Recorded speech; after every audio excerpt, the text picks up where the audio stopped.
40 জনৰ ওপৰত নহয় তাৰ ভিতৰত 4-5 জন যি কেজন হেবিচুৱেল অফেন্ডাৰ সকলোকেতো এনএসএ দিব নোৱাৰে কিছুমানে ক্ষমাও খুজিছে আৰু নকৰো বুলিও কৈছে গতিকে সকলোকেতো সমান চকুৰে চাব নোৱাৰি তা চকুৰালিকে এনএসএ টো লগাই দিলে এনএসএ খনৰে বদনাম হৈ নাযাব জানো গতিকে ঠিক তেনেকে নহয় কথাটো সেই কাৰণে তা কালি তেওঁকে এৰেষ্ট কৰিবলগীয়া হৈছে এটা পুলিচৰে বদনাম হৈছে যে এনেকুৱা মানুহ এৰেষ্ট কৰিবলগীয়া হৈছে কথাটো কৈছো কিন্তু উপায় নাই আইনটো ভাঙে সেই কাৰণে সকলোকে এনএসএ দিয়া নহয় আপুনি কিছুমান মানুহে নিজৰ পাব্লিসিটিৰ কাৰণে কৰে কিছুমান মানুহে নিজক অলপমান লেফটিষ্ট টাইপ দেখুৱাবৰ কাৰণে কৰে গতিকে ক্যাটেগৰাইজেশ্যন ক্ৰিমিনেল আৰু এক্টিভিষ্ট আৰু এনে পাছিং ৰিমাৰ্ক এনএসএ টো খুব টাফ এক্ট হয় আমি দিলেও নহব তাত এডভাইজাৰি কমিটি থাকে হাই কোৰ্টে পৰীক্ষা কৰে গতিকে যাৰ ওপৰত প্ৰযোজ্য আমি তাক দিম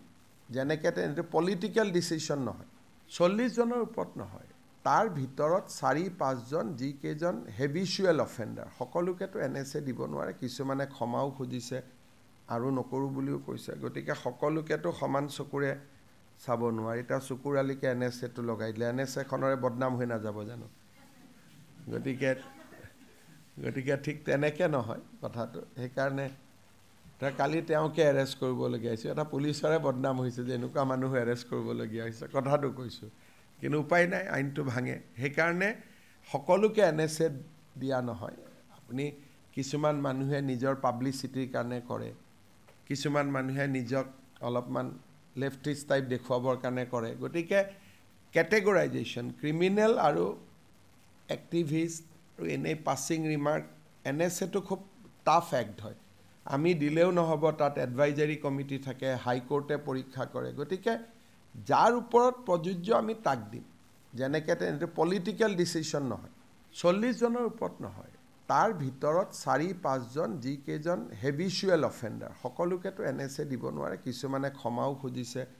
আৰু নকৰো বুলিও কৈছে গতিকে সকলোকেতো সমান চকুৰে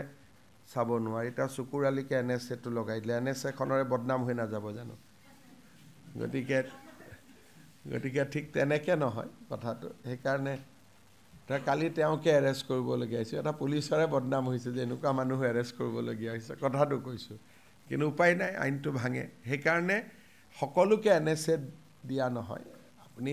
কিছুমান মানুহে নিজৰ পাব্লিসিটিৰ কাৰণে কৰে কিছুমান মানুহে নিজক অলপমান লেফটিষ্ট টাইপ দেখুৱাবৰ কাৰণে কৰে গতিকে ক্যাটেগৰাইজেশ্যন ক্ৰিমিনেল আৰু এক্টিভিষ্ট আৰু এনে পাছিং ৰিমাৰ্ক এনএসএ টো খুব টাফ এক্ট হয় আমি দিলেও নহব তাত এডভাইজাৰি কমিটি থাকে হাই কোৰ্টে পৰীক্ষা কৰে গতিকে যাৰ ওপৰত প্ৰযোজ্য আমি তাক দিম যেনেকে তেনে পলিটিক্যাল ডিসিশন নহয়